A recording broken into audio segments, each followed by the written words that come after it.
She said putting her ex's name on the birth certificate would be easier. So I said, okay, canceled our lease, and sent her ex a congratulations gift. Now his wife's divorcing him, and I'm finally sleeping in peace. When I tell people this story, they either think I'm exaggerating or that I'm the coldest man alive. Maybe both. But when you've been gaslit for months, cold is just another word for done. My girlfriend, Emily, and I had been together for almost 3 years. We lived together, shared a one-bedroom apartment in a quiet part of town, and had what most people would call a grown-up relationship. Bills split evenly, dinners together, laundry day on Sundays, and Netflix fights over who picked the worst show. Nothing special, but comfortable.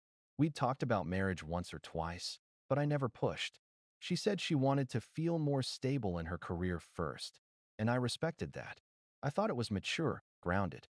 Then, about 4 months ago, she started acting off.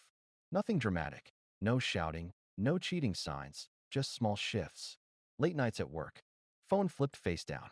Emotional distance masked as stress. When I asked what was wrong, she'd sigh and say, I'm just tired. Don't overthink. So I didn't. Until she texted me one random Wednesday morning and changed everything. I need to tell you something, and please don't freak out. My stomach dropped before I even opened the rest. I'm pregnant. I'm keeping the baby. But I'm putting my ex's name on the birth certificate. It's easier this way.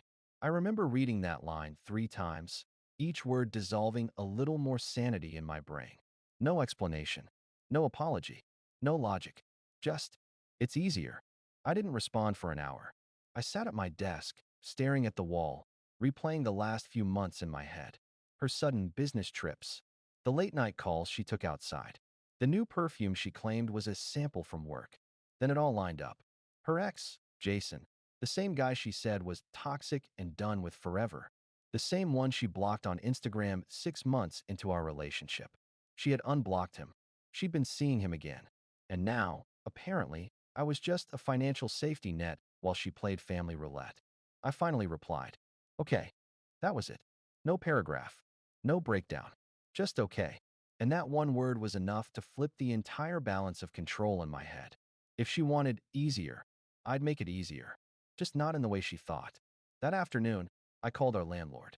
The lease was in my name. I told him I'd be vacating early due to personal reasons and would cover the cancellation fee. Then I emailed my HR department and updated my address to a friend's spare room. The next part? Well, it was more satisfying than I'd like to admit. I forwarded Emily's entire message to Jason. Yes, the ex, using a simple caption. Congratulations, man. You're going to be a dad. She wanted it to be easier for you. Then, for good measure, I ordered a gift basket, baby-themed, complete with balloons, stuffed animals, and a card that read, wishing you and your family all the best, from Mark and Emily. It was delivered to Jason's workplace the next day. That night, Emily came home like nothing had happened. She smiled, said, we need to talk, and started explaining that she didn't mean it that way, that it was complicated. I just nodded. I told her I understood. Then I gave her a 30-day notice from the landlord, her move-out date, and my new address scribbled on a post-it. Her face turned white. She said, you're overreacting. I said, you're right. But I'll keep overreacting from a different apartment. Then I left. I didn't check my phone until 2 days later. Dozens of missed calls, texts, voice notes, all variations of please, let me explain. Then came the real kicker. You embarrassed me in front of his wife. She called me screaming. What the hell did you do? That was the first time I smiled in days. Jason's wife called me at 8:43 p.m. on a Thursday. I was sitting on my friend's couch, eating cold pizza and pretending I wasn't checking my phone every 5 minutes. When the screen lit up with a number I didn't recognize, I almost ignored it. But curiosity got the better of me. Is this Mark? Her voice was tight, the kind of quiet fury you only hear when someone's holding themselves together by the edge of a thread. Yes, I said slowly. This is Rachel, Jason's wife. There was a pause. Then, calmly, she said, I just wanted to confirm if this text is real. The one about your girlfriend being pregnant. I took a breath. Yes, it's real. And I'm sorry you had to find out that way. Silence. Then she exhaled. Not a sob, just that long, exhausted sound that comes when a person finally stops denying what they already knew. She thanked me for being honest. Then she said, "You did the right thing sending that to me. I've been wondering for months why he was suddenly working late." We talked for nearly an hour. No yelling, no blame. Just two people trying to map the geography of betrayal, comparing dates, messages, vague excuses. And the timelines overlapped perfectly. Jason and Emily had been meeting in hotels for at least 6 months. Worse, Rachel had just found out she was pregnant too. I remember sitting there in shock. My heart didn't even race anymore. It was just this dull, steady ache. Like when a tooth's been pulled out, but the ghost pain lingers. By the next morning, Jason's world started collapsing faster than I expected. Rachel sent me a screenshot of their confrontation. Jason denying. Rachel holding up Emily's text, and him saying, "She said it was yours." Then, when Rachel showed him the message I'd forwarded, he apparently lost it, shouting, calling Emily crazy, saying she trapped him. The irony almost made me laugh. The man who ruined two relationships by choice was now claiming he was the victim.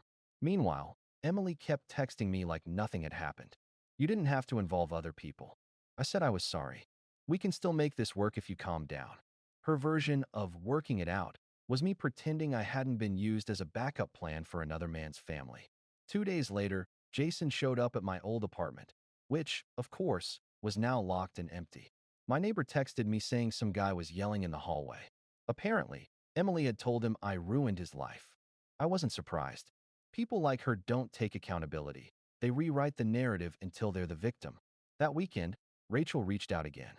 She said she'd spoken with her lawyer about the situation, not because of me, but because Emily had crossed a legal line by implying paternity and falsifying information about her husband's involvement.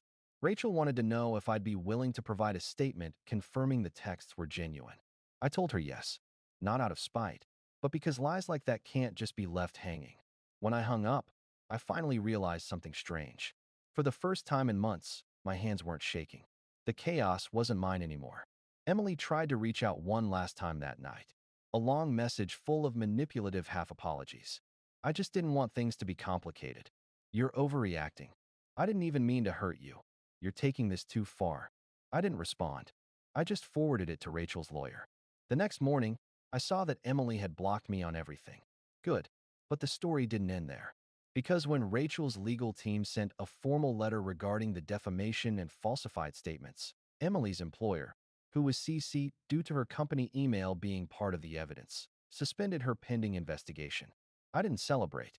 I didn't feel triumphant. Just empty. She'd built this entire house of deceit, brick by brick, and then complained when it collapsed on her. Rachel later texted me, "I'm filing for divorce. Thank you for helping me see it clearly. I'm sorry for what you went through too."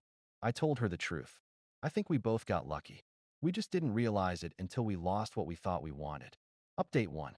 It's been 4 months since that text detonated my life.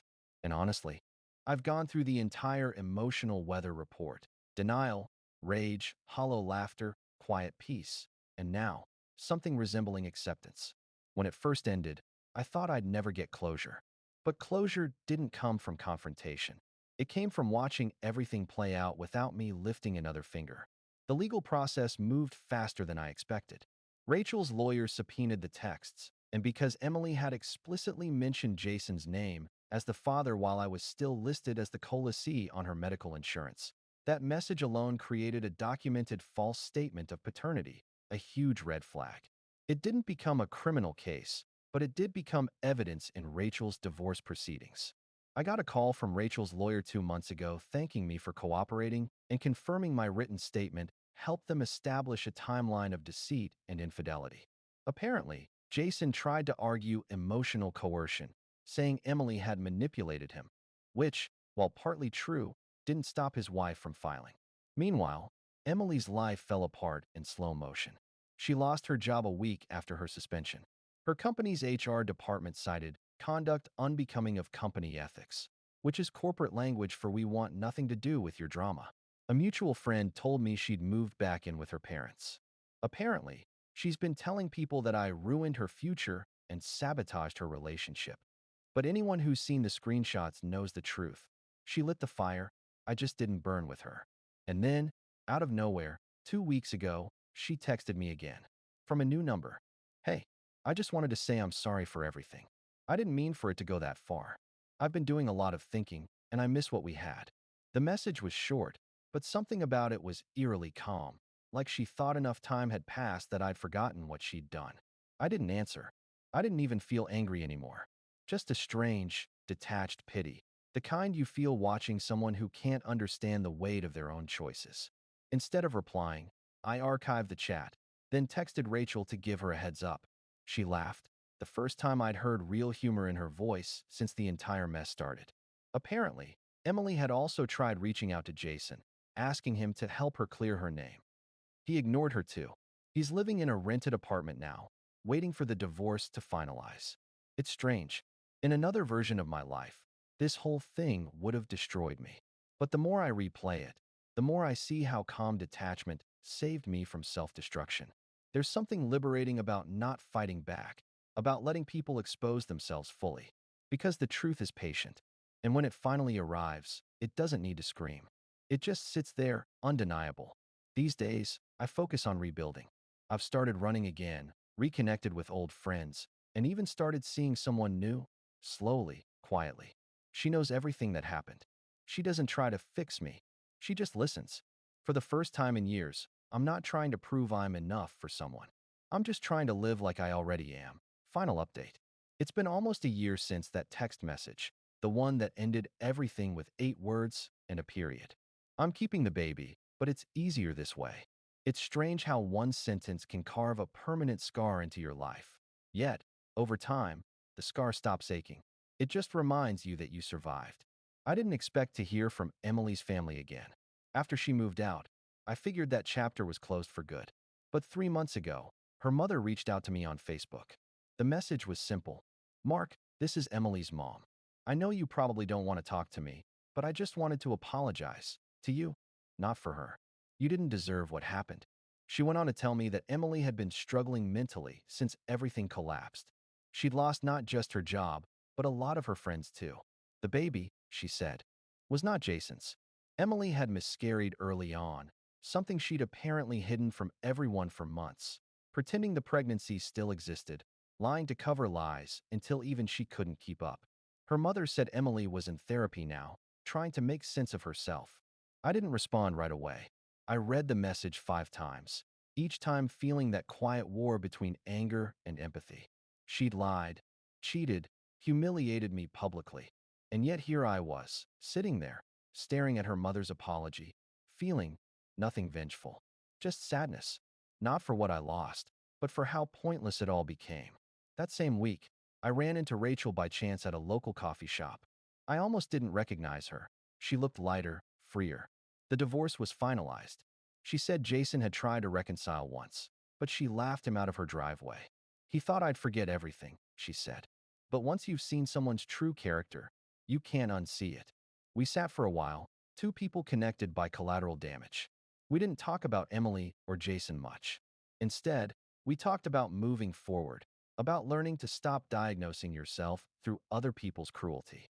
She told me she's planning to move across the country soon, start over. I told her I understood, because I was doing the same thing in my own way. A week later, I finally donated the last of Emily's things, the leftover box I couldn't bring myself to throw away before. Inside it was a photograph of us at a friend's wedding. I almost tossed it, but instead, I looked at it for a long time. We looked happy there, genuinely happy. Maybe we were, for a time. Maybe people can be both loving and selfish, both kind and destructive. That's what I learned. Nobody starts out as the villain. But some people refuse to stop once they realize they've become one. After that, I deleted the old messages, the screenshots, the evidence, everything. Not because I forgave her, but because I didn't want the worst parts of my life to live rent-free on my phone anymore. Now, life feels simple again. Not dramatic, not loud, just quiet, the good kind of quiet. I got promoted at work, finally paid off my car, and I'm planning a trip to Japan next spring. I don't check her social media anymore. I don't wonder what she's doing. She's just a name that used to mean something. And every time I think about that day, when I got her message and just replied, okay, I realized that was the moment I stopped being her victim. It wasn't revenge. It wasn't justice. It was peace. And peace, I've learned, is the most silent kind of revenge there is.